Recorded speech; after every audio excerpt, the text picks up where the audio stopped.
2024 ஆண்டின் வாக்குத்தத்த தேவ செய்தி. ஒவ்வொரு ஆண்டும் வாக்குத்தத்த ஆராதனைக்கு வரும் பொழுதெல்லாம் நமக்குள் ஒரு பெரிய எதிர்பார்ப்பு இருக்கும்.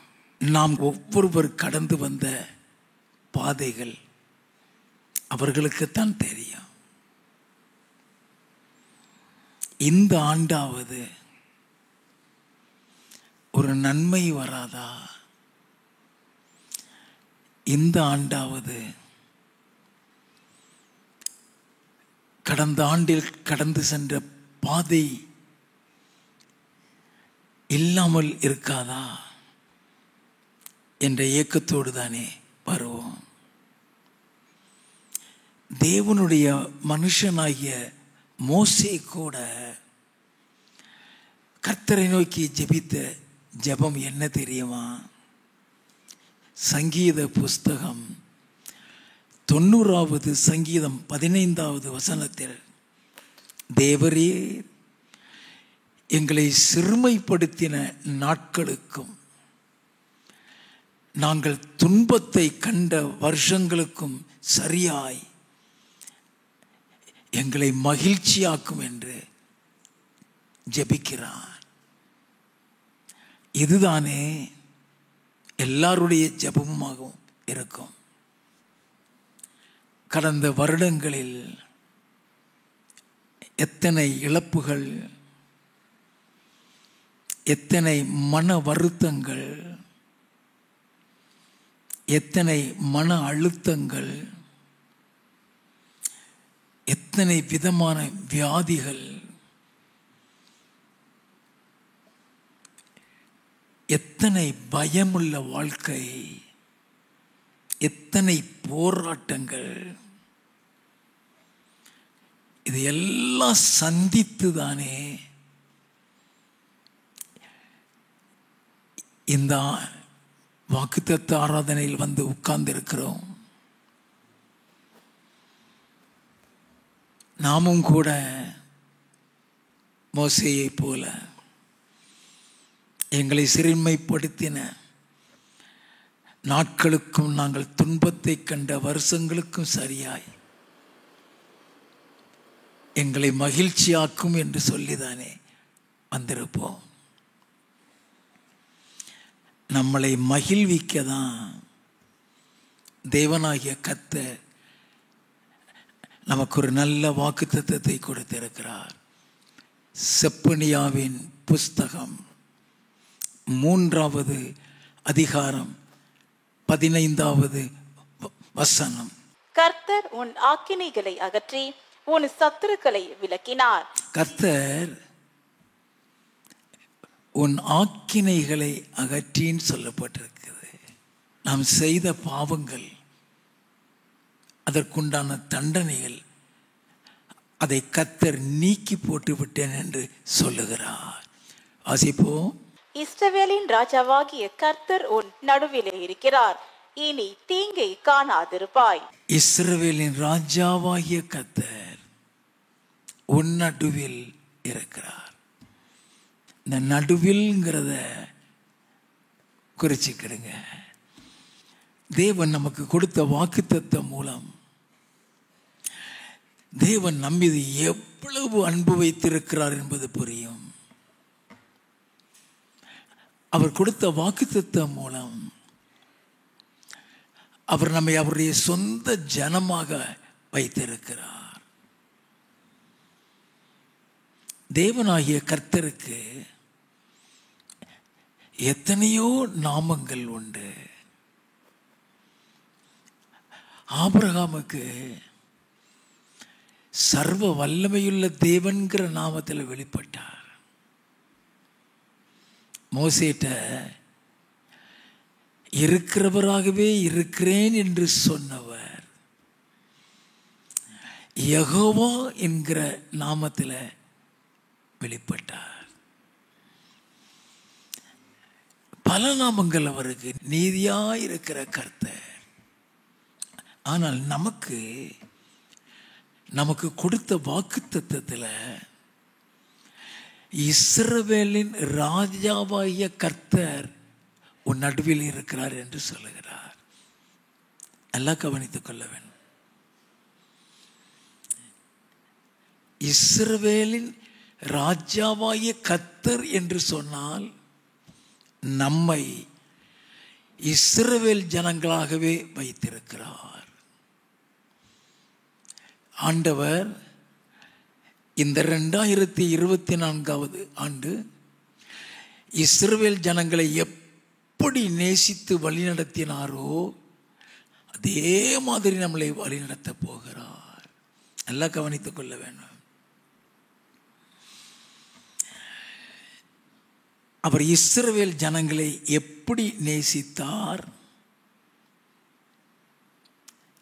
அவர்களை யாராக அவர் வைத்திருந்தார். யாத்திராகமம் 4வது அதிகாரம் 22வது 23வது வசனங்கள். அப்பொழுது நீ பார்வோனோடே சொல்ல வேண்டியது என்னவென்றால், இஸ்ரவேல் என்னுடைய குமாரன், என் சேஷ்ட புத்திரன், எனக்கு ஆராதனை செய்யும்படி என் குமாரனை அனுப்பிவிடு என்று கட்டளையிடுகிறேன். நல்ல கவனிங்க. இஸ்ரவேல் என்னுடைய குமாரன், என்னுடைய சேஷ்ட புத்திரன், என் குமாரனை எனக்கு ஆராதனை செய்யும்படி அனுப்பிவிடு. God is concerned about the worship. அவரை ஆராதிக்கிறதுல முக்கியத்துவம் கொடுப்பார். நல்லா கவனிச்சுக்கிடுங்க. எப்படி இஸ்ரவேல் ஜனங்களை என் குமாரன் என் சேஷ்டபுத்திரன் சொன்னாரோ அதே மாதிரி நம்மையும் அவருடைய பிள்ளையாக, அவருடைய குமாரனாக, குமாரத்தியாக வைத்திருக்கிறார். நல்லா கவனித்துக் கொள்ள வேண்டும். லேவியராகமம் 26வது அதிகாரம் 11வது 12வது வசனங்கள். உங்கள் நடுவில் என் வாசஸ்தலத்தை ஸ்தாபிப்பேன், என் ஆத்துமா உங்களை அரோசிப்பதில்லை. நான் உங்கள் நடுவிலே உலாவி உங்கள் தேவனாயிருப்பேன், நீங்கள் என் ஜனமாயிருப்பீர்கள். நடுவிலேன்னு சொல்றாரு. உங்கள் நடுவில் என் வாசஸ்தலத்தை ஸ்தாபிப்பேன். எல்லாம் கவனித்துக்கங்க. வாசஸ்தலம் சொன்னா ஆங்கிலத்தில் டேபர்னக்கல்னு அர்த்தம். நல்லா கவனித்துக் கொள்ள வேண்டும். உங்கள் நடுவில் என் வாசஸ்தலத்தை ஸ்தாபிப்பேன். நான் உங்களை அரோசிப்பதில்லை, வெறுத்து விட மாட்டார், அவளை புறக்கணித்து விட மாட்டார். நல்லா தெரிந்து கொள்ள வேணும். நான் உங்கள் நடுவிலே உலாவி உங்கள் தேவனாயிருப்பேன், நீங்கள் என் ஜனமாய் இருப்பீர்கள். ஆண்டவர் நம்மளை அவருடைய ஜனமாக வைத்திருக்கிறார். எல்லாம் கவனித்துக் கொள்ள வேண்டும். டேபர்னக்கிள் சொல்லிட்டாலே மோசேயின் காலத்தில் தான் டேபர்னக்கிளே ஆரம்பமாச்சு. ஆசரிப்பு கூடாரத்தை ஆங்கில வேதாகமத்தில் டேபர்னக்கிள் என்றும் தமிழிலே வாசஸ்தலம் என்றும் எழுதப்பட்டுள்ளது. யாத்ராகமம் 25வது அதிகாரம் 8வது 9வது வசனங்கள். அவர்கள் நடுவிலே நான் வாசம் பண்ண எனக்கு ஒரு பரிசுத்த ஸ்தலத்தை உண்டாக்குவார்களாக. நான் உனக்கு காண்பிக்கும் வாசஸ்தலத்தின் மாதிரியின் படியும் அதனுடைய எல்லா தட்டு முட்டுகளின் மாதிரியின் படியும் அதை செய்வீர்களாக. அவர்கள் நடுவிலே, மறுபடியும் நடுவிலே. நல்லா கவனித்துக் கொள்ள வேண்டும். amongst us, நம்ம மத்தியில் அவர் இருப்பார். The Lord is amongst us. நமக்கு நடுவில் இருக்கிறார். அவர்தான் நம்ம சபையை நடத்தி கொண்டிருக்கிறார். நம்ம நன்றாக கவனித்துக் கொள்ள வேணும். அவர்கள் நடுவிலே நான் வாசம் பண்ணி எனக்கு ஒரு பரிசுத்த ஸ்தலத்தை உண்டாக்குவார்களாக. நம் நடுவில் வாசம் பண்ண மோசேக்கு சொல்றார், ஒரு பரிசுத்த ஸ்தலத்தை உண்டாக்கு. பரிசுத்த ஸ்தலம் சொல்லும் பொழுது ஆங்கிலத்தில் சாங்சுரின்னு சொல்லப்பட்டிருக்கும். அந்த பரிசுத்த ஸ்தலத்தை தான், அந்த சாங்சுரியை தான் அடுத்த வசனத்தில் நான் உனக்கு காண்பிக்கும் வாசஸ்தலத்தின் மாதிரியின்படி அதை செய்ய வேண்டாம். நல்லா கவனிச்சுக்கிடுங்க. ஆண்டவரோடு நம்மளோடு கூட இருக்கிற உறவு, உரிமை சகலமும் இந்த வாசஸ்தலம் மூலமாக மட்டுமே. அதை நன்றாக அறிந்து கொள்ள வேண்டும். பழைய ஏற்பாட்டில் அது வாசஸ்தலம் என்றும் டேபர்னக்கிள் என்றும் அழைக்கப்படுகிறது. அதைத்தான் சாலமோன் காலத்தில் ஆலயமாக கட்டி எழுப்பினார். இன்றைக்கு அதை தான் நமக்கு ஆலயமாக கொடுத்து நம்மளை இந்த ஆலயத்தில் வைத்து நடத்தி கொண்டிருக்கிறார். யாத்திராகமம் 25வது அதிகாரம் 22வது வசனம், அங்கே நான் உன்னை சந்திப்பேன், கிருபாசனத்தின் மீதிலும் சாட்சி பெட்டியின் மேல் இருக்கும் 2 கேருபீன்களின் நடுவிலும் இருந்து நான் இஸ்ரவேல் புத்திரருக்காக உனக்கு கற்பிக்க போகிறதையெல்லாம் உன்னோடே சொல்லுவேன். நல்லா கவனித்துக் கொள்ள வேண்டும். இங்க இருந்துதான் அவர் நம்மளோடு பேசுவார். இங்க இருந்துதான் அவர் நமக்கு சொல்லிக் கொடுப்பார். எப்படி அவர்களுக்கு ஒரு டேபர்னக்கிள், ஒரு ஆசரிப்பு கூடாரம், ஒரு வாசஸ்தலத்தை உருவாக்கி அவர்களுக்கு சொல்லி கொடுத்தாரோ அதே மாதிரி நமக்கு இங்கே இருந்து தான் சொல்லிக் கொடுப்பார், நம்ம கற்றுக்கொள்ளும்படியாக. 40வது வசனம், மலையிலே உனக்கு காண்பிக்கப்பட்ட மாதிரியின்படியே அவைகளை செய்ய எச்சரிக்கையாயிரு. நல்ல கவனிய. மலையில் உனக்கு காண்பிக்கப்பட்ட மாதிரியின்படி அதை செய்ய எச்சரிக்கையாயிரு. யாத்திராகமம் 33வது அதிகாரம் 7வது வசனம், மோசே கூடாரத்தை பெயர்த்து அதை பாளையத்துக்கு புறம்பே தூரத்திலே போட்டு அதற்கு ஆசரிப்பு கூடாரம் என்று பெயரிட்டான். அதற்கு ஆசரிப்பு கூடாரம், டேபர்னக்கிள், ஆசரிப்பு கூடாரம் என்று பெயரிட்டான். கர்த்தரை தேடும் யாவரும் பாளையத்துக்கு புறம்பான ஆசரிப்பு கூடாரத்துக்கு போவார்கள். கர்த்தரை தேடுகிற யாவரும், those who are seeking God, they will go to the tabernacle. எல்லாம் கவனித்துக் கொள்ள வேண்டும். யாத்திராகமம் 40வது அதிகாரம் 34வது வசனத்தில் இருந்து 38வது வசனம் வரை. அப்பொழுது ஒரு மேகம் ஆசரிப்பு கூடாரத்தை மூடினது, கர்த்தருடைய மகிமை வாசஸ்தலத்தை நிரப்பிற்று. இதே சம்பவம் தான் இப்ப நடந்தது.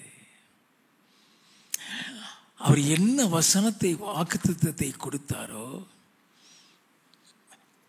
அதைத்தான் இன்னைக்கு செய்து காண்பித்தார். வேதம் சொல்லுகிறது, கூடாரத்தை ஒரு மேகம் மூடியது, கர்த்தருடைய மகிமை வாசஸ்தலத்தை நிரப்பியது. இந்த 12 மணி ஆகிறதுக்கு முன்னாலே வெளிச்சம் வந்துட்டது. ஒரு பெரிய வெளிச்சத்துக்குள்ளதான் நம்மளை வைத்திருக்கிறார். எல்லாம் கவனிக்க வேண்டாம். அந்த மகிமை, அந்த வெளிச்சம் சொல்றது அவருடைய மகிமை. அப்ப ஆண்டவர் நம்மளை வழி நடத்துகிறது அத்தனையும் இந்த ஆலயத்தின் மூலமாக தான்.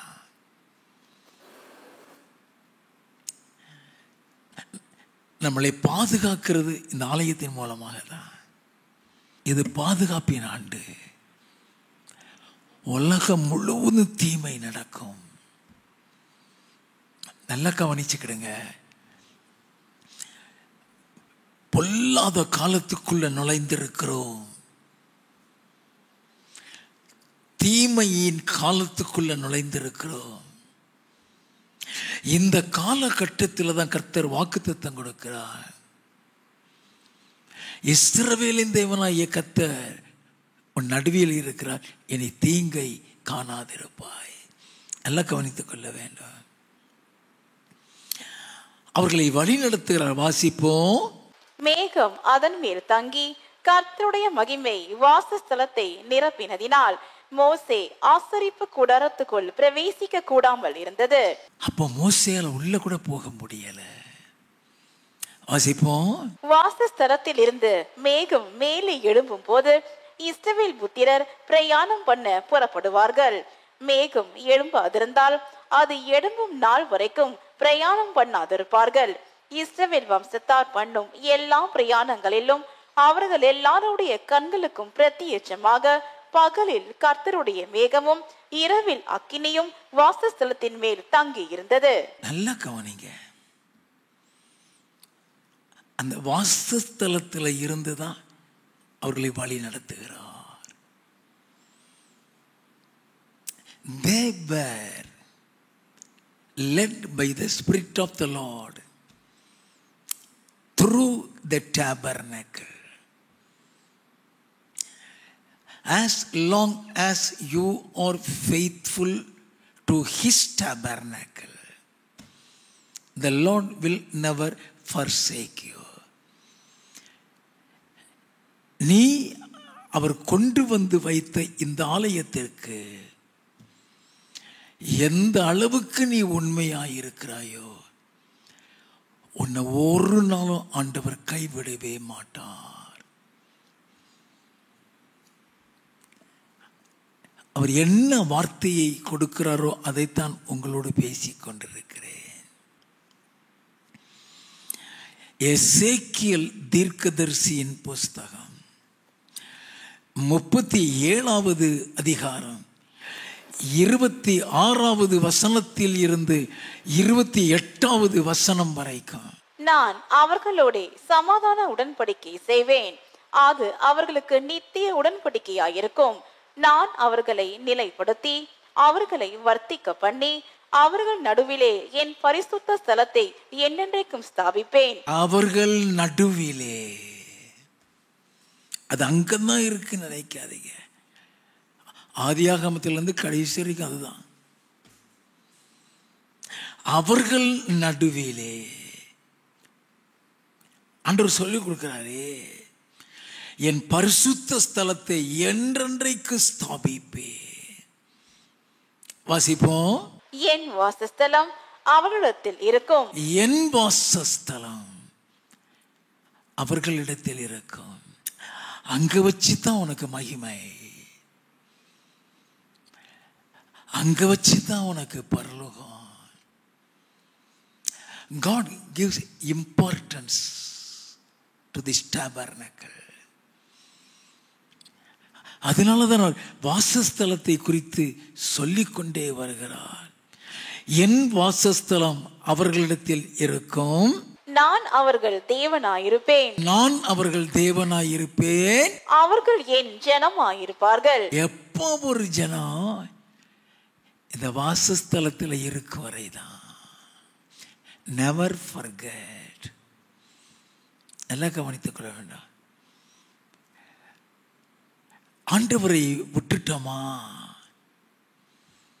வெளியே கொண்டு போயிடுவான். நம்ம ஆண்டவருக்குள்ள இல்லை அப்படின்னாலே உடனே வெளியே கொண்டு போயிடுவான்.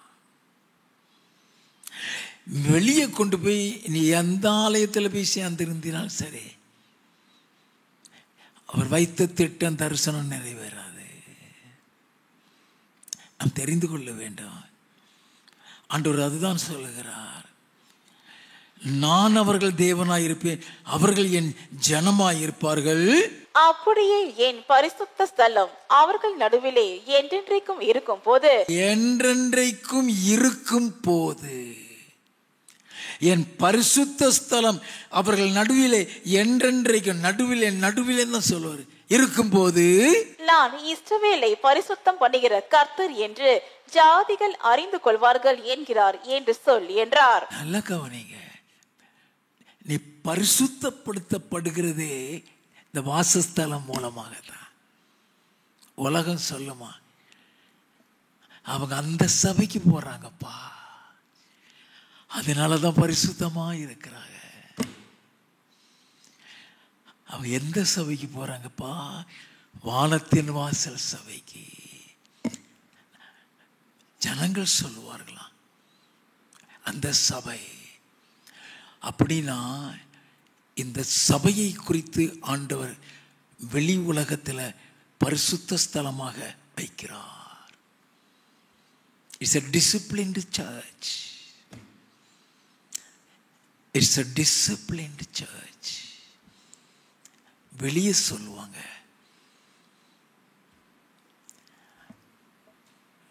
ஊழியர்கள் சொல்லுவாங்க, உலகமே சொல்லும். அதைத்தான் ஆண்டவர் இங்கே சொல்லுகின்றார்.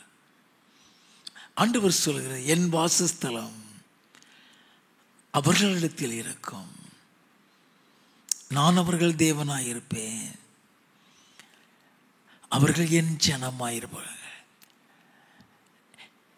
உங்க இருதயத்துக்குள்ள எப்பொழுதுமே நான் கர்த்தருடைய பிள்ளைங்கிறத மட்டும் சொல்லிக்கிட்டே இருங்க. நான் கர்த்தருடைய பிள்ளை, அவர் ஜனம் என்று என்னை சொல்லி இருக்கிறார், அவர் என் தேவன், நான் அவருடைய பிள்ளை. பிசாசாலோ உங்க பக்கத்தில் வரவே முடியாது.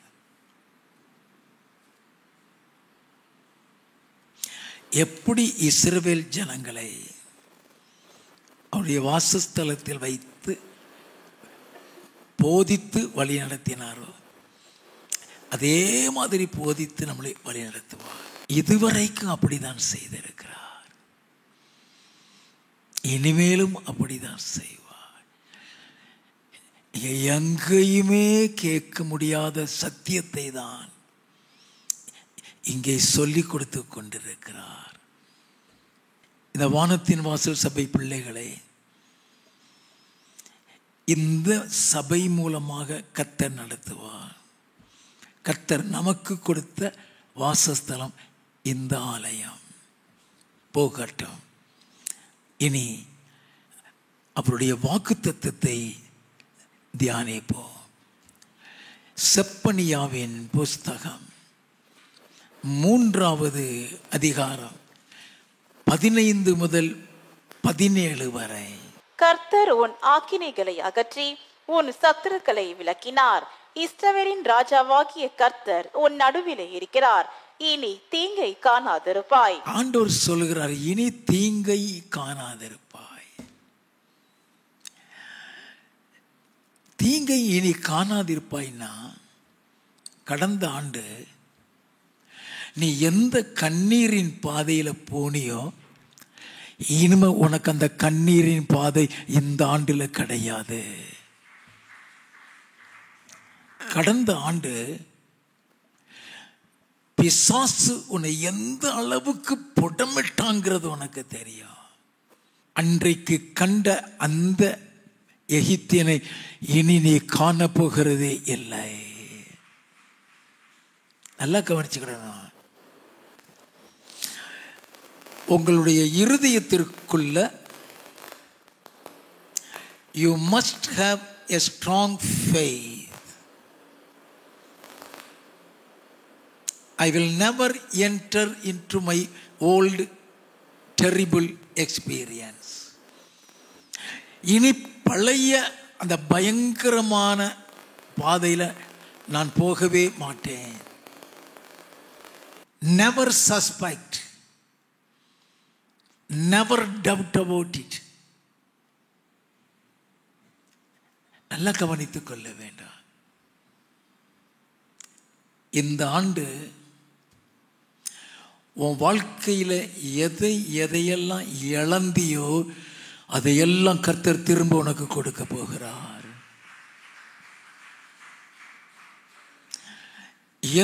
எந்த பாதையில எல்லாம் நீ கடந்து வந்தியோ அதற்கு சரியாக கர்த்தர் உன்னை மகிழ்ச்சியில கொண்டு போக போகிறார்.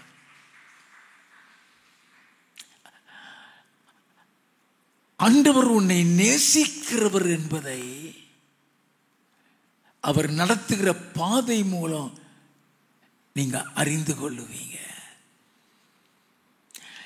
இஸ்ரவேல் என்னுடைய குமாரன், என்னுடைய சேஷ்டபுத்திரன் சொன்னாரே, அது உண்மைங்கிறத உன்னுடைய வாழ்க்கையில நீ கண்டுகொள்வாய். கர்த்தர் உன் ஆக்கினைகளை அகற்றின்னு சொல்லிட்டாரே, அப்படின்னா அதுக்கு தான் அவன் 2 நாள் நம்மளை சுத்திகரிப்பில் கொண்டு போகிறார். அதில் கொண்டு போயிருட்டாருன்னா அதனால் உண்டான ஆக்கினை உன்னை விட்டு நீங்கி விட்டது. எந்த பாவத்தில் போனியோ, எந்த அருவருப்புக்குள்ள கடந்து வந்தியோ, எந்த காரியத்தில் நீ கர்த்தரை துக்கப்படுத்தி இருந்தியோ, நீ அறிக்கை செய்தபடியினால, உன்னை சுத்திகரித்தபடியினால அந்த அருவருப்புகள் உன்னை விட்டு நீக்கப்பட்டு விட்டது. அதனாலதான் ஆண்டவர் உனக்கு இந்த வாக்குத்தத்தத்தை கொடுக்கிறார். வாசிப்போம். அந்நாளிலே எருசலேமை பார்த்து பயப்படாதே என்றும், சீயோனை பார்த்து உன் கைகளை தளர விடாதே என்றும் சொல்லப்படும். ஆண்டவர் சொல்லுகிறார். ஏன் பயப்படாதேன்னு சொல்றாருன்னா, நீ பயங்கரமான பாதையில கடந்து வந்தாய் அல்லவா. You came across so much of frustrations, dejections, disappointments, unbearable sufferings, pain in your heart.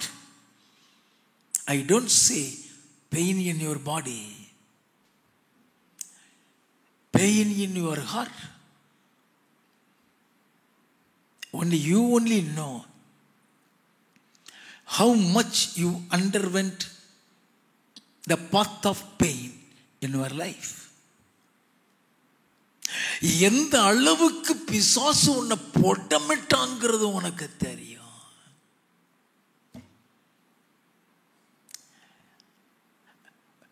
உன் வாழ்க்கையில் உரிமை எடுத்தான்.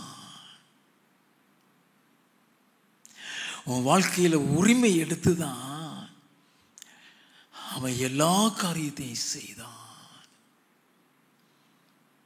நல்லா கவனிங்க. உன் குடும்பத்தில் உன் கணவனோ, உன் மனைவியோ, உன் பிள்ளைகளோ நீ மன வேதனைப்படும்படி நடந்திருந்தா, நம்ம நினைப்போம் இது அவங்க செய்த தப்புன்னு நினைப்போம்.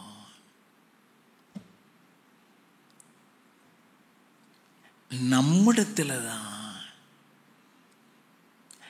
தெரிந்து கொள்ளப்பட்டது நீதான், அழைக்கப்பட்டது நீதான். உன்னிடத்துல தான் ஒரு குற்றத்தை எதையோ கண்டுபிடிச்சு அங்க தாக்குறான். நமக்கு தெரியாது. We never knew where we went wrong. நல்லா கவனித்துக் கொள்ள வேண்டும். இவ யாரோ ஒருத்தவங்க குடும்பத்தில் கஷ்டப்படுறாங்க, யாரோ ஒரு குடும்பத்தில் தவறான பாதையில் போறாங்க.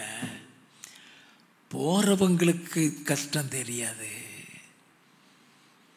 அந்த கஷ்டம், அந்த வேதனை உனக்கு தான் தெரியும். நல்லா கவனிக்க வேண்டாம். அவங்கள கஷ்டப்படுத்த, அவங்கள வேதனைப்படுத்தல, ஒன்ன கஷ்டப்படுத்த, ஒன்ன வேதனைப்படுத்த, ஒன்ன பின்னால இழுக்க அத்தனை காரியத்தையும் செய்தான் அர்த்தம். We never knew the cunningness of Satan.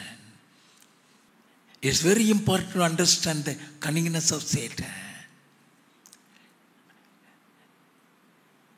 தேவ பிள்ளைகளிடத்துல, பரிசுத்தவான்களிடத்துல அவன் ஞானத்தை பிரயோஜனப்படுத்த முடியாது.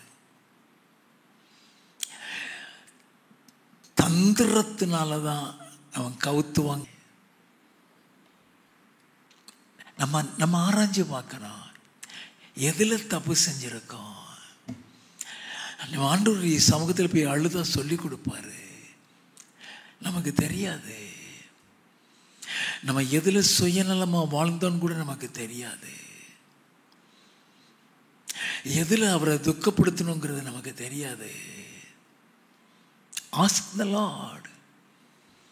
அப்போ அதுக்காக தான் ஆண்டவருடைய சமூகத்தில் நம்மளை சுத்திகரிக்கிறது. தப்பு செய்தவர்களும் சுத்திகரிக்கும் பொழுது கர்த்தர் அவர்களை தம்முடைய கரத்தில் தூக்கி வைத்து விடுவார். நல்லா கவனித்துக் கொள்ள வேண்டும். பயப்படாதேன்னு சொல்லிட்டாருன்னா இனிமே 23வது வருஷத்தை திரும்பி பார்க்காதன்னு அர்த்தம். No turning back. 23வது வருஷத்தை திரும்பி பார்க்காத, 23வது வருஷத்துல கடந்து போன பாதைகளை குறித்து திரும்பி பேசாத, 23வது ஆண்டுல நீ பட்ட பாடுகளை நினைச்சு அழாத, 23வது ஆண்டுல நீ போன ஒவ்வொரு கடின பாதையும் சொல்லி காட்டாத. அது முடிந்தது, அது முடிந்தது. இனிமே ஒரு புதிய ஆண்டுக்குள்ள, ஒரு புதிய வாழ்க்கைக்குள்ள, ஒரு புதிய அனுபவத்திற்குள்ள கர்த்தர் நம்மளை கொண்டு போகிறார். அதனாலதான் ஆண்டவர் சொல்ல, இனி பயப்படாத. உன் கைகளை தளர விடாதன்னா சோர்ந்து போயிடாதன்னு அர்த்தம். Don't be dejected. சோர்ந்து போயிடாத. எப்பொழுதுமே when we think about the past, all the memories will come back again. வேதத்தை வாசித்தீங்கன்னா யோசேப்பு எவ்வளவோ பாடுகள்ல போனா, எல்லா பாடுகள்லையும் இருந்து விலைக்கு அவன் அரண்மனையில மேல கொண்டு வந்து வச்சிட்டாரு. டாப்புக்கு வந்துட்டான். பெத்தவன் கூட அவன் பக்கத்தில் வர முடியாது. அவன் அனுமதி கொடுத்தாதான் வர முடியும். அந்த அளவுக்கு கர்த்தர் உயர்த்திட்டாரு. அப்ப அவன் சகோதரர்கள் எல்லாம் அவன் முன்னால வந்து நிற்கிறாங்க.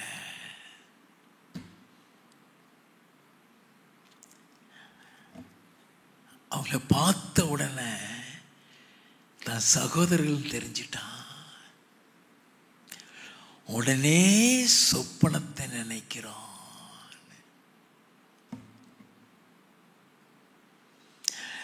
பழைய சம்பவத்தை நினைக்கிறான். கர்த்தர் வைத்த இடத்தை, தரிசனத்தை எல்லாம் மறந்துட்டான். நீங்க வேவுகாரர்கள் சொல்லி சிறையில் அடைச்சிட்டான். அதனாலதான் ஆண்டவர் சொல்லுகிறார், 23வது ஆண்ட நினைக்காத. நீ 23வது ஆண்டுல கடந்து போன பாதையை நினைக்காத. 23வது ஆண்டுல நீ செய்த பாவத்தை சிந்திக்காத. 23வது ஆண்டுல நீ போன அழுத்தத்தை குறித்து இப்ப நினைக்காத. இந்த ஆண்டு இஸ்ரவேலின் தேவனாகிய கர்த்தர் உன் நடுவில் இருக்கிறார். இனி நீ தீங்கை காண்பதில்லை. அல்லேலூயா. வாசிப்போம். உன் தேவனாகிய கர்த்தர் உன் நடுவில் இருக்கிறார். உன் தேவனாகிய கர்த்தர் உன் நடுவில் இருக்கிறார். அவர் வல்லமையுள்ளவர். அவர் வல்லமையுள்ளவர். அவர் ரட்சிப்பார். அவர் ரட்சிப்பார். அவர் உன் பேரில் சந்தோஷமாய் மகிழ்ந்து. நல்ல கவனிங்க, முக்கியமான பகுதி. அவர் உன் பேரில் சந்தோஷமாய் மகிழ்ந்து தம்முடைய அன்பின் நிமித்தம் அமர்ந்திருப்பார்.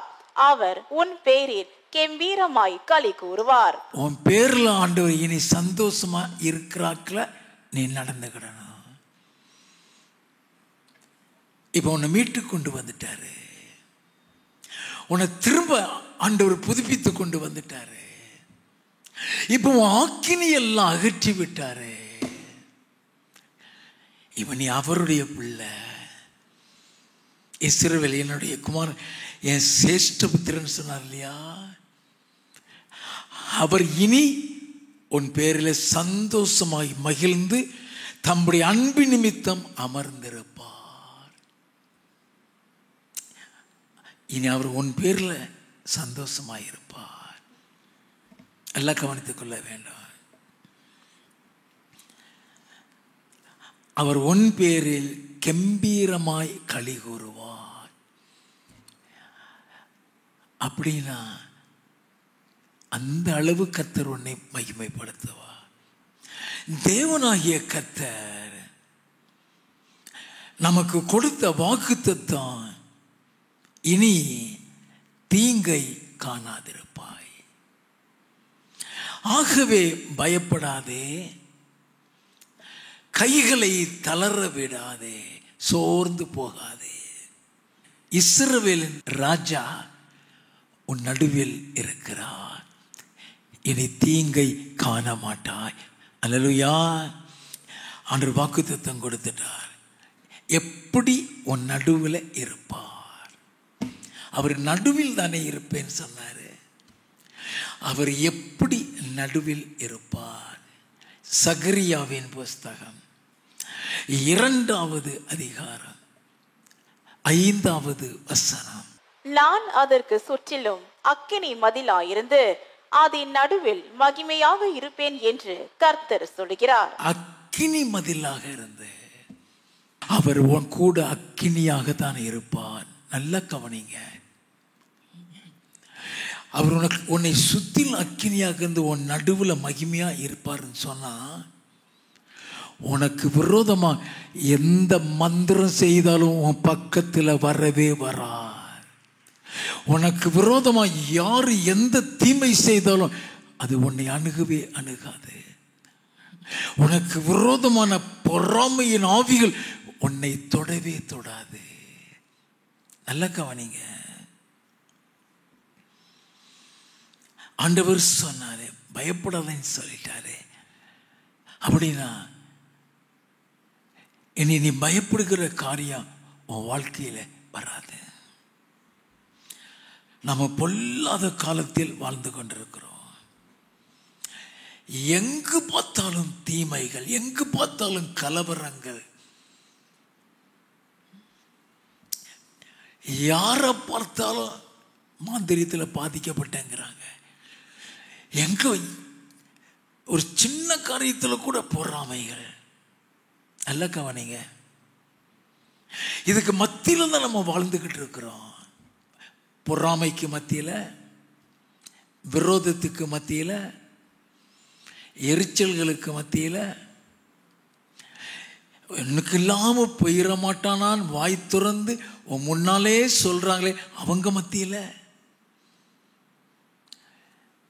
பல தீமைகளுக்கு மத்தியில் நீ வாழ்ந்திருந்தாலும் அதுக்கு மத்தியில தான் கர்த்தர் வாக்குத்தத்தம் கொடுக்கிறார். நான் அக்கினி மதிலாக இருந்து உன் நடுவில் மகிமையோடு இருப்பேன் என்று கர்த்தர் வாக்குத்தத்தம் கொடுக்கிறார். கோவிட், கொரோனா எங்க பார்த்தாலும், இவன் சமீபத்தில் வெளிவந்த நியூஸே கொரோனாவை விட டபுள் மடங்கான ஒரு கொரோனா இப்போ வந்திருக்குன்னு சொல்லி சொன்னாங்க. வெளி மாநிலத்தில் அதிகமாக பாதிக்கப்பட்டிருக்காங்கன்னு நியூஸில் சொன்னாங்க. நல்லா கவனிங்க. இப்படிப்பட்ட கொள்ளை நோய் இருக்கிற இந்த காலகட்டத்தில் இஸ்ரவேலின் ராஜாவாகிய கர்த்தர் சொல்லுகிறார், இனி தீங்கை நீ காணாதிருப்பாய். அப்படின்னா கொள்ளை நோய், கொரோனா உன்னை தொடவே தொடாது. எப்படி? சங்கீத புஸ்தகம் 91வது சங்கீதம் 3வது வசனம். அவர் உன்னை வேடனுடைய கண்ணிக்கும் பாழாக்கும் கொள்ளை நோய்க்கும் தப்புவிப்பார். பாழாக்கும் கொள்ளை நோய் எப்பொழுதுமே, இந்த கொள்ளை நோய் எத்தனையோ தேவ பிள்ளைகளை காலி பண்ணிருச்சு, எத்தனையோ ஊழியர்களை காலி பண்ணிருச்சு, எத்தனையோ பெரிய பெரிய மில்லியனரை காலி பண்ணிருச்சு. இட்டாலியில ஒரு பெரிய பணக்காரன் கொரோனா தாக்கிருச்சு. எவ்வளவு ட்ரீட்மெண்ட் கொடுத்தாங்க, பழைக்கல. டாக்டர் சொல்லிட்டாரு, எங்களால் காப்பாற்ற முடியல. அவன் என்ன செஞ்சான் தெரியுமா? பல மாடி கட்டிடத்துக்கு மேலே இருந்து அவன்கிட்ட இருந்த அத்தனை பணத்தையும் ரோட்ல வீசிட்டான். அத்தனை ரோட்ல வீசி, அந்த பணத்தால் தன்னை காப்பாற்ற முடியாத பணம் வேண்டாம் சொல்லி வீசிட்டு அதே மாடியிலேருந்து கீழே குதிச்சு மறித்து போனான்.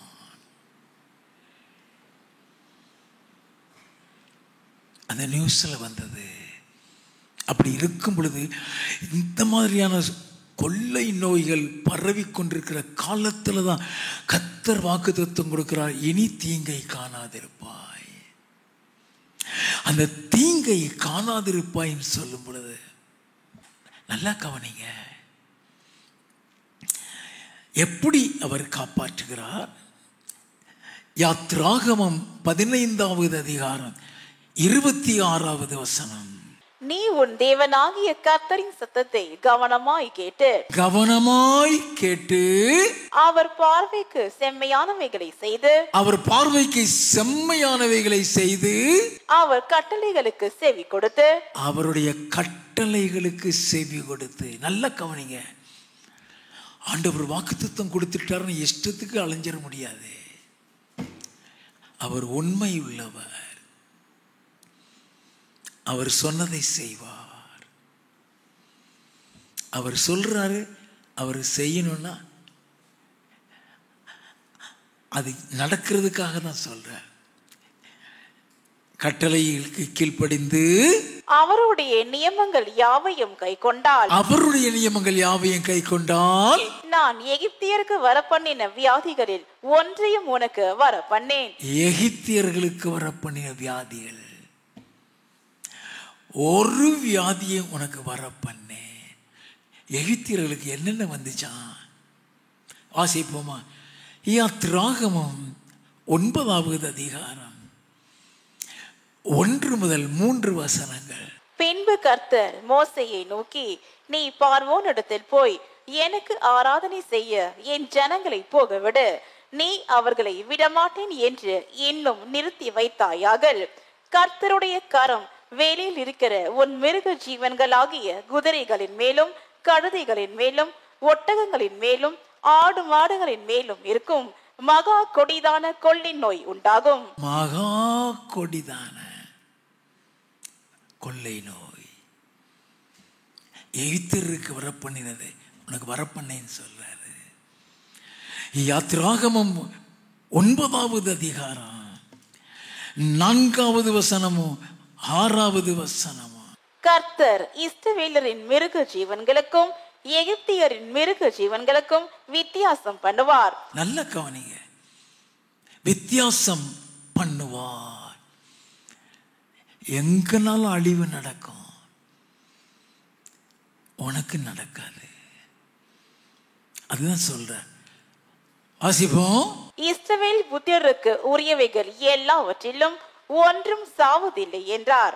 ஒன்று கூட சாகவில்லை. ஆண்டவர் சொல்லுகிறார். 6வது வசனம். மறுநாளில் கர்த்தர் அந்த காரியத்தை செய்தார். எகிப்தியருடைய மிருக ஜீவன்கள் எல்லாம் செத்து போயிற்று. இஸ்ரவேல் புத்திரரின் மிருக ஜீவன்களில் ஒன்றாகிலும் சாகவில்லை. ஆண்டவர் நம்மளை இஸ்ரவேல் புத்திரரை மாற்றி வழி நடத்துவார்னு சொன்னேனே, அதனாலதான் இஸ்ரவேலின் தேவனாகிய கர்த்தர்னு சொன்னார். இஸ்ரவேல் புத்திரர்களை மாறியே நம்மளை பாதுகாப்பார். நல்ல கவனிங்க, எகிப்தியனுக்கும் இஸ்ரவேலுக்கும் வித்தியாசத்தை காணும்படி செய்கிறார். கொள்ளை நோய் வராது. 8வது வசனத்தில் இருந்து, அப்பொழுது கர்த்தர் மோசேயும் ஆரோனையும் நோக்கி, உங்கள் கைப்பிடி நிறைய சூளையின் சாம்பலை அள்ளிக்கொள்ளுங்கள். மோசே அதை பார்வோனுடைய கண்களுக்கு முன் வானத்திற்கு நேராக இறைக்க கடவன். அது எகிப்து தேசம் மீதெங்கும் தூசியாகி எகிப்து தேசம் எங்கும் மனிதர் மேலும் மிருக ஜீவன்கள் மேலும் எரிபந்தமான கொப்பளங்களை எழும்ப பண்ணும் என்றார். எரிபந்தமான கொப்பளங்கள் எகிப்தியர்களுக்கு வரப்பண்ணின வியாதி ஒன்னையா வரப்பண்ணின்னு சொன்னாரே. கொப்பளங்கள் வராது. 15வது வசனம், நீ பூமியில் இராமல் நாசமாய் போகும்படி நான் என் கையை நீட்டி உன்னையும் உன் ஜனங்களையும் கொள்ளை நோயினால் வாதிப்பேன். ஜனங்களை கொள்ளை நோயினால். ஒரு கொள்ளை நோய் பாதிக்காது. நல்ல கவனிங்க. அதனாலதான் ஆண்டவர் சொல்லுகிறார், என்னுடைய கட்டளைகள், என்னுடைய நியமங்கள், என்னுடைய பார்வைக்கு செம்மையானவைகளை செய்தார். எகிப்தியருக்கு வர பண்ணின வியாதிகள் ஒன்றையும் நான் உங்களுக்கு வர பண்ணேன். யாத்ராகமம் 8வது அதிகாரம் 23வது வசனம், என் ஜனங்களுக்கும் உன் ஜனங்களுக்கும் வித்தியாசம் உண்டாகும்படி செய்வேன். இந்த அடையாளம் நாளைக்கு உண்டாகும் என்று கர்த்தர் சொல்லுகிறார் என்று சொல் என்றார். நல்ல கவனிங்க, வெளி ஜனங்களுக்கும் அவருடைய பிள்ளைகளுக்கும் வித்தியாசத்தை காண்பிப்பார். இந்த ஆண்டு கர்த்தர் அதை செய்வார். அதனால தான் ஆண்டவர் சொல்லுகிறார், நீ உன் தேவனாய கர்த்தரின் சத்தத்தை கவனமாய் கேட்டு அவர் பார்வைக்கு செம்மையானவைகளை செய்து அவர் கட்டளைகளுக்கு செவி கொடுத்து அவருடைய நியமங்கள் யாவையும் கை கொண்டால் மட்டுமே இந்த பாதுகாப்பு. அவருடைய கட்டளைகளை நீ கீழ்ப்படிந்தால்தான் அவருடைய ஜனம். நல்ல தெரிஞ்சவன். யாத்ராகமம் 19வது அதிகாரம் 5வது 6வது வசனங்கள், இப்பொழுது நீங்கள் என் வாக்கை உள்ளபடி கேட்டு என் உடன்படிக்கை கை கொள்வீர்களானால் சகல ஜனங்களிலும் நீங்களே எனக்கு சொந்த சம்பத்தாயிருப்பீர்கள். நீங்களே எனக்கு சொந்த சம்பத்தாயிருப்பீர்கள். எத்தனை உரிமையாய் சொல்லுகிறார். நாம் anything we can ask with all right. ஆண்டவரிடத்தில் எல்லா உரிமையோடும் கேட்கலாம். என் ஜனம்னு சொன்னீர் ஆண்டவரே, என் சேஷ்டபுத்திரன் சொன்னீர் ஆண்டவரே, என் குமாரன் சொன்னீர் ஆண்டவரே. நீ உரிமையோடு கேட்கலாம். வாசிப்போம். நீங்கள் எனக்கு ஆசாரிய ராஜ்யமும் பரிசுத்த ஜாதியுமாய் இருப்பீர்கள் என்று நீ இஸ்ரவேல் புத்திரரோடே சொல்ல வேண்டிய வார்த்தைகள் என்றார். எனக்கு ஆசாரிய, ஆண்டவர் சொல்றது, எனக்கு ஆசாரிய ராஜ்யமும் பரிசுத்த ஜாதியுமாய் இருப்பீர்கள். அதனாலதான் கர்த்தர் உங்கள் மேல் பிரியப்படுவார். அதனாலதான் கர்த்தர் உங்களிடத்தில் மகிழ்ச்சியாய் இருப்பார். நாம் கவனித்துக் கொள்ள வேண்டும். எரேமியாவின் புஸ்தகம் 11வது அதிகாரம் 3வது வசனம், என் சத்தத்தை கேட்டு, என் சத்தத்தை கேட்டு நான் உங்களுக்கு கற்பிக்கிறபடியே எல்லா காரியங்களையும் செய்யுங்கள். நான் உங்களுக்கு கற்பிக்கிறபடியே எல்லா காரியத்தையும் செய்யுங்கள். அப்பொழுது நீங்கள் என் ஜனமாயிருப்பீர்கள். அப்பொழுது நீங்கள் என் ஜனமாயிருப்பீர்கள். நான் உங்கள் தேவனாயிருப்பேன். நல்ல கவனிக்க வேண்டும். ஆண்டவர் விரும்புறது எல்லாமே உன்னை ஒரு விசுவாசியா பார்க்க அவர் விரும்பல. அவருடைய சேஷ்ட புத்திரனாக, அவருடைய சொந்த சம்பத்தாக, அவருடைய சொந்த ஜனமாக தான் வைக்க விரும்புகிறார். ஒரு சாதாரண விசுவாசியாகவே இருக்க அவர் விரும்புறதில்லை. அவருடைய சொந்த ஜனம்,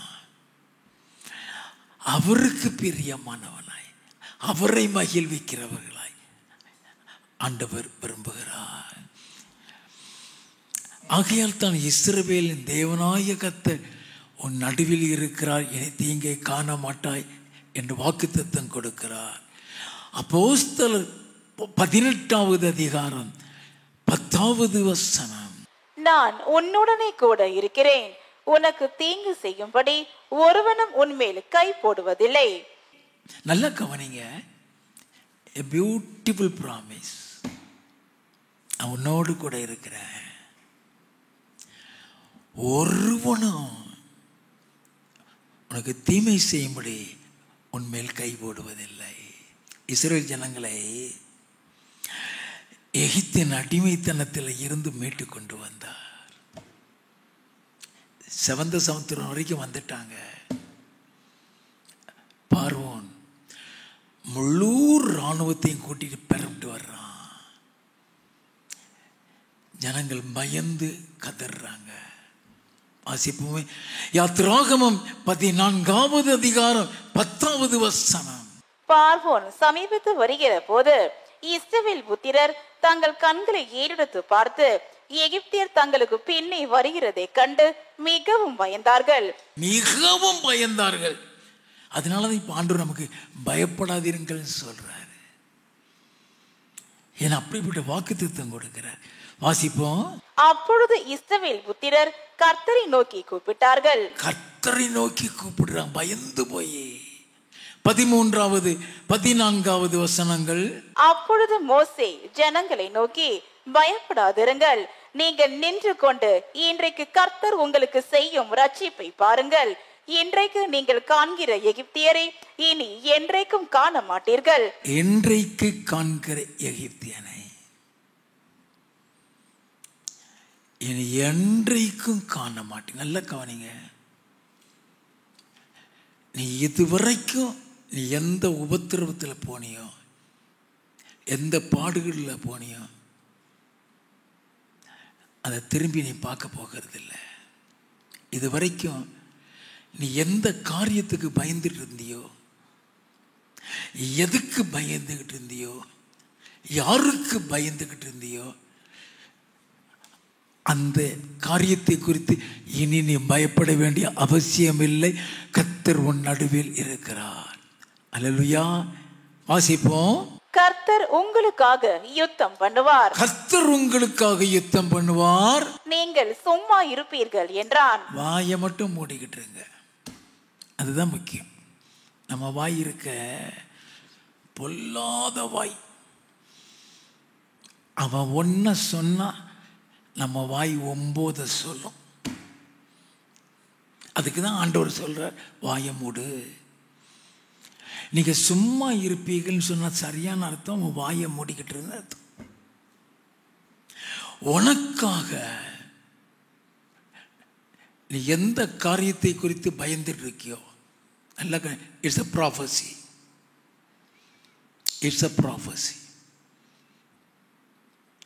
Understand? It's a prophecy. எந்த காரியத்தை, எந்த சம்பவத்தை குறித்து நீ பயந்துகிட்டு இருக்கியோ, அந்த சம்பவம் நடக்காது. நீ அமைதலாயிரு. Never talk about that to anybody else. Never talk about that with anybody else. யார்கிட்டையும் அதை குறித்து பேசாதே. நல்லா கவனித்துக் கொள்ள வேண்டாம். ஏதோ சம்பவம், ஏதோ இன்சிடென்ட், அல்லது உன் குடும்பத்தில் யாரையோ குறித்து உன் இருதயத்தில் பயம் இருக்கிறது. உன் இருதயத்தில் பயம் இருக்கிறது. கர்த்தர் சொல்லுகிறார், உனக்காக கர்த்தர் யுத்தம் பண்ணுவா. நீ சும்மா இருந்தா போதும், நீ சும்மா இருந்தா போதும். போகட்டும். யாத்ராகமம் 14வது அதிகாரம் 19வது வசனத்தில் இருந்து. அப்பொழுது இஸ்ரவேலரின் சேனைக்கு முன்னாக நடந்த தேவதூதனானவர் விலகி அவர்களுக்கு பின்னாக நடந்தார். அவர்களுக்கு முன் இருந்த மேக ஸ்தம்பமும் விலகி அவர்கள் பின்னே நின்றது.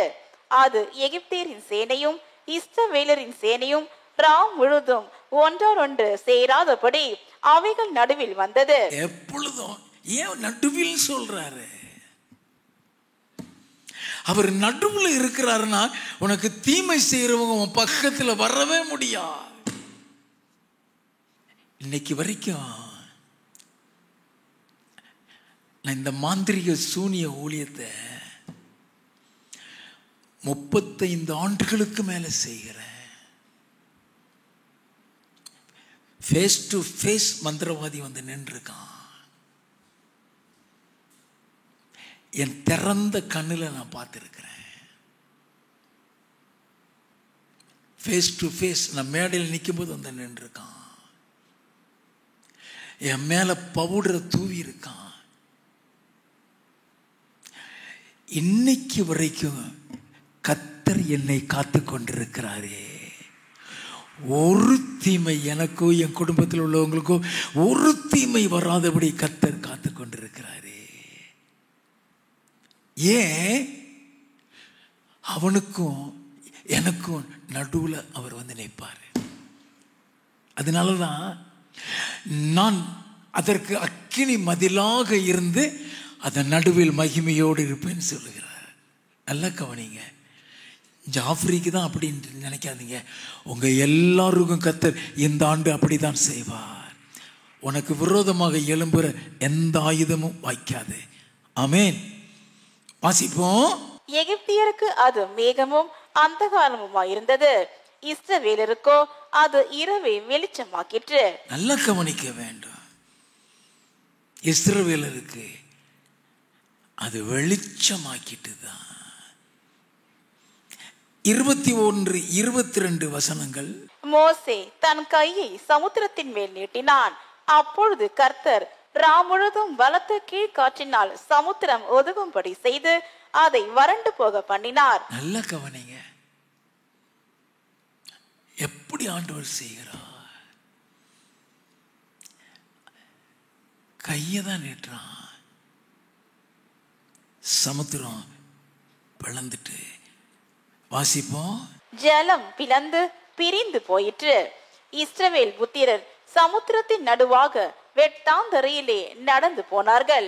அவர்கள் வலது புறத்திலும் அவர்கள் இடது புறத்திலும் ஜலம் அவர்களுக்கு மதிலாக நின்றது. இது எப்படி நடந்ததா? அங்க என்ன நடந்தது தெரியுமா? ஏசாயா தீர்க்கதரிசியின் புஸ்தகம் 63வது அதிகாரம் 12வது வசனம். அவர்கள் நடுவிலே தம்முடைய பரிசுத்த ஆவியை இருக்க கட்டளையிட்டு. அவர்கள் நடுவிலே, அவர்கள் நடுவிலே. இந்த நடுவிலேங்கிறத மறந்து போயிடாதீங்க. கர்த்தர் நம்ம நடுவில் இருப்பாரு. அவர்கள் நடுவில் தம்முடைய பரிசுத்த ஆவியை இருக்க கட்டளையிட்டு மோசேயின் வலது கையை கொண்டு அவர்களை தமது மகிமையின் புயத்தினாலே நடத்தி தமக்கு நித்திய கீர்த்தியை உண்டாக்க அவர்களுக்கு முன்பாக தண்ணீரை பிளந்து ஒரு குதிரை வனாந்திர விலையிலே நடக்கிறது போல அவர்கள் இடராது படிக்க அவர்களை ஆழங்களில் நடக்க பண்ணினவர் எங்கே? எப்படி நடத்தி இருக்கிறாரு அப்படின்னா, அவருடைய ஆவியானவரை அவர் அனுப்பி எல்லா காரியத்தையும் நமக்காக செய்வார். நாம் அதை அறிந்து கொள்ள வேண்டும். யாத்ராகமம் 14வது அதிகாரம் 24, 25. கிழக்கு வெளுத்து வரும் ஜாமத்தில் கர்த்தர் அக்கினியும் மேகமுமான ஸ்தம்பத்தில் இருந்து எகிப்தியரின் சேனையை பார்த்து அவர்கள் சேனையை கலங்கடித்து அவர்களுடைய ரதங்களில் இருந்து உருளைகள் கடலவும் அவர்கள் தங்கள் ரதங்களை வருத்தத்தோடு நடத்தவும் பண்ணினார். அப்பொழுது எகிப்தியர் இஸ்ரவேலரை விட்டு ஓடி போவோம். கர்த்தர் அவர்களுக்கு துணை நின்று எகிப்தியருக்கு விரோதமாய் யுத்தம் பண்ணுகிறார் என்றார்கள். அவனுக்கு சொல்றானுங்க, எகிப்தியருக்கு விரோதமாய் யுத்தம் பண்ணுகிறாங்க. நல்லா கவனிக்குவேன். ஆண்டவர் மோசேட்ட சொல்ல, இப்போ உன் கையை மறுபடியும் அங்க நீட்டுங்கிறார். மோசே அப்படியே கையை நீட்டுறான். 27வது வசனத்திலிருந்து, அப்படியே மோசே தன் கையை சமுத்திரத்தின் மேல் நீட்டினான். விடியற் காலத்தில் சமுத்திரம் பலமாய் திரும்பி வந்தது. எகிப்தியர் அதற்கு எதிராக ஓடும் போது கர்த்தர் அவர்களை கடலின் நடுவே கவிழ்த்து போட்டார். இதுதான் இன்று கண்ட எகிப்தியனை இனி ஒருபோதும் காண மாட்டான் என்று சொன்னார். ஒருபோதும் காண மாட்டான் என்று ஆண்டவர். எல்லாம் கவனிங்க. அடுத்தபடியாக என்னை தீங்கை காண மாட்டான் சொல்றாரு. எப்படிப்பட்ட தீங்கிலிருந்து காப்பார்? ஏசாயா தீர்க்கதரிசியின் புஸ்தகம் 54வது அதிகாரம் 17வது வசனம். உனக்கு விரோதமாய் உருவாக்கப்படும் எந்த ஆயுதமும் வாய்க்காதே போம். உனக்கு விரோதமாய் நியாயத்தில் எழும்பும் எந்த நாவையும் நீ குற்றப்படுத்துவாய். இது கர்த்தருடைய ஊழியக்காரரின் சுதந்திரமும், இது கர்த்தருடைய ஊழியக்காரரின் சுதந்திரமோ, என்னால் உண்டான அவர்களுடைய நீதியுமா இருக்கிறது என்று கர்த்தர் சொல்கிறார். நல்ல கவனிங்க. உனக்கு விரோதமாய் உருவாக்கப்படுகிற எந்த ஆயுதமும் வைக்காத போ. யாருக்கு சொல்றாரா? இது கர்த்தருடைய ஊழியக்காரரின் சுதந்திரம். யார் ஊழியக்காரன்? முதல்ல நம்ம அதை தெரிஞ்சுக்கிடணும். வசனம் யார ஊழியக்காரன் சொல்லுகிறது?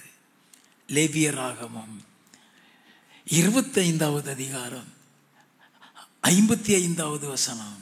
இஸ்ரவேல் புத்திரர் என் ஊழியக்காரர், அவர்கள் நான் எகிப்து தேசத்தில் இருந்து புறப்பட பண்ணின என் ஊழியக்காரரே. ஆண்டவர் இஸ்ரவேல் புத்திரர்கள் அத்தனை பேரையும் ஊழியக்காரன் தான் சொல்றாரு. The one who are chosen by the Lord are called as the ministers of God. நல்ல கவனிங்க.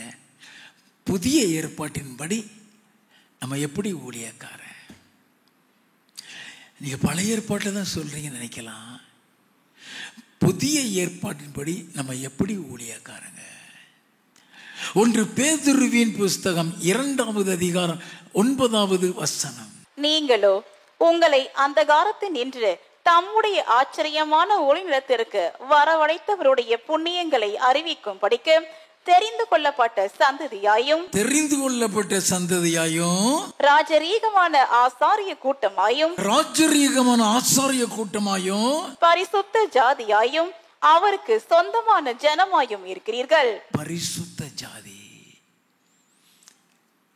அவருக்கு சொந்த ஜனம் அப்படின்னா ரட்சிக்கப்பட்டவங்க அத்தனை பேரும் அவருடைய ஊழியக்காரன்னு கர்த்தர் சொல்றார். நீங்களோ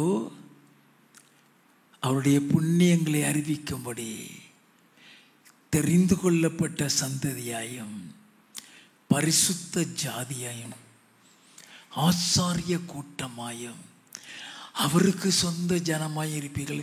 நம்மளை பார்த்து தான் சொல்றாரு. அப்போ ஊழியக்காரர்களுக்கு அவர் கொடுக்கிற வாக்குத்தத்தம், உனக்கு விரோதமாய் எழும்புகிற எந்த ஆயுதமும் வாய்க்காது. பொதுவாகவே ஒரு சின்ன நஷ்டத்தில் போயிட்டாலோ ஒரு வியாதியில் போயிட்டாலோ பொதுவாக என்ன சொல்றாங்க? சுத்தி இருக்கிறவங்களுடைய பொறாமை, சுத்தி இருக்கிறவர்களுடைய பொறாமைன்னு சொல்லுவாங்க. நல்லா கவனிங்க. தேவ பிள்ளைகளை என் ஜனம்னு சொல்லிட்டாருன்னா அவங்கள பொறாமை தாக்கவே தாக்காது. நல்லா தெரிந்து கொள்ள வேண்டும். இயேசுவையே ஒரு கூட்டம் பொறாமையில தான் ஒப்பு கொடுத்தாங்க. மார்க் எழுதின சுவிசேஷம் 15வது அதிகாரம் 9வது வசனம். பொறாமையினாலே பிரதான ஆசாரியர்கள் அவரை ஒப்பு கொடுத்தார்கள் என்று பிலாத்து அறிந்து, பொறாமையினால பிலாத்துவே சொல்லுவான், இவரிடத்துல எந்த குற்றத்தையும் நான் கண்டுபிடிக்கலையா. இயேசு சொன்னார், என் பிதா எப்போதும் என் கூட இருக்கிறார், அவருக்கு பிரியமானதை நான் எப்போதும் செய்கிறபடினா அவர் எப்போதும் என் கூட இருக்கிறார்னு யோவான் 8:29 சொல்கிறார். அவர் ஒருத்தையுமே ஒன்றும் செய்ய முடியாது. ஆதியாகமம் 37வது அதிகாரம் 5வது வசனம், யோசேப்பு ஒரு சொப்பனம் கண்டு அதை தன் சகோதரருக்கு அறிவித்தான். அது நிமித்தம் அவனை இன்னும் அதிகமாய் பகைத்தார்கள். ஏன் பொறாமை வருது? பகை, விரோதம். 11வது வசனம், அவன் சகோதரர் அவன் மேல் பொறாமை கொண்டார்கள். அவன் மேல் பொறாமை. 18வது வசனத்தில் இருந்து, அவர்கள் அவனை தூரத்தில் வர கண்டு அவன் தங்களுக்கு சமீபமாய் வரும் முன்னே அவனை கொலை செய்யும்படி சதி யோசனை பண்ணி, அவனை கொலை செய்கிற அளவுக்கு சதி யோசனை. கடைசியில வித்தே போட்டானுங்க. அத்தனை பொறாம யோசேப்பு தொடவே இல்லை. எப்படி? ஆதியாகமம் 39வது அதிகாரம் 2வது வசனத்தில் இருந்து, கர்த்தர் யோசேப்போடு இருந்தார், அவன் காரிய சித்தியுள்ளவனானான், அவன் எகிப்தியனாகிய தன் எஜமானுடைய வீட்டிலே இருந்தான். கர்த்தர் அவனோடு இருக்கிறார் என்றும் அவன் செய்கிற யாவையும் கர்த்தர் வாய்க்க பண்ணுகிறார் என்றும் அவன் எஜமான் கண்டு யோசேப்பினிடத்தில் தயவு வைத்து அவனை தனக்கு ஊழியக்காரனும் தன் வீட்டுக்கு விசாரணைக்காரனுமாக்கி தனக்கு உண்டான யாவற்றையும் அவன் கையில் ஒப்புவித்தான். அவனை தன் வீட்டுக்கும் தனக்கு உண்டான எல்லாவற்றிற்கும் விசாரணைக்காரனாக்கினது முதற்கொண்டு கர்த்தர் யோசேப்பு நிமித்தம் அந்த எகிப்தின் வீட்டை ஆசீர்வதித்தார். எகிப்தின் வீட்டுல உள்ள வெளியே எல்லாம் ஆசீர்வாதம். எந்த பொறாமையாவது யோசேப்பை தொட்டுச்சா? தொடாதுங்க, தொடாது. நல்லா கவனிக்க வேண்டும். எந்த பொறாமையும் உன்னை தாக்காது. ஈசாக்கு விதைக்கிறான், கர்த்தர் 100 மடங்கு பலன் அடைக்கிறார். அவன் மீது பொறாமை. ஆதியாகமம் 26வது அதிகாரம் 2வது 3வது வசனம், கர்த்தர் அவனுக்கு தரிசனமாகி, நீ எகிப்துக்கு போகாமல் நான் உனக்கு சொல்லும் தேசத்திலே குடியிரு, இந்த தேசத்திலே வாசம் பண்ணு, நான் உன்னோட கூட இருந்து குறிச்சுக்கிடுங்க, உன்னோட கூட இருந்து உன்னை ஆசீர்வதிப்பேன். சொல்லிட்டாருன்னா சொல்லிட்டதுதான்.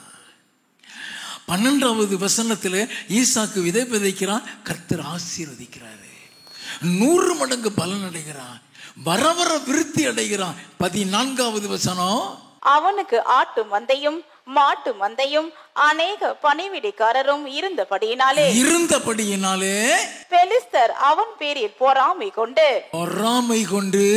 அவன் தகப்பனாகிய ஆபிரகாமின் நாட்களில் அவனுடைய வேலைக்காரர் வெட்டின துறவுகளை எல்லாம் தூர்த்து மண்ணினால் நிரப்பி போட்டாங்க.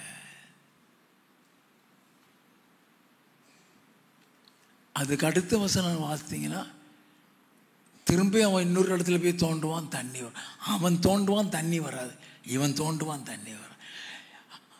அந்த ஈசாக்கை கர்த்தர் விருத்தி அடைய செய்தாராம். 28வது வசனத்தின் முதல் பகுதி, அதற்கு அவர்கள், நிச்சயமாய் கர்த்தர் உம்மோடு கூட இருக்கிறார் என்று கண்டோம். 29வது வசனத்தின் கடைசி பகுதி, நீர் கர்த்தரால் ஆசீர்வதிக்கப்பட்டவராமே என்றார்கள். அது பாதிச்சுதா? பாதிக்காது. அல்ல கவனிங்க, அந்த வியாதி இந்த வியாதி பொறாமையில வருதுங்கிறாங்க. உன் கூட கர்த்தர் இருந்தார்னா ஒரு பொறாமையை உன்னை தொடவே தொட முடியாது.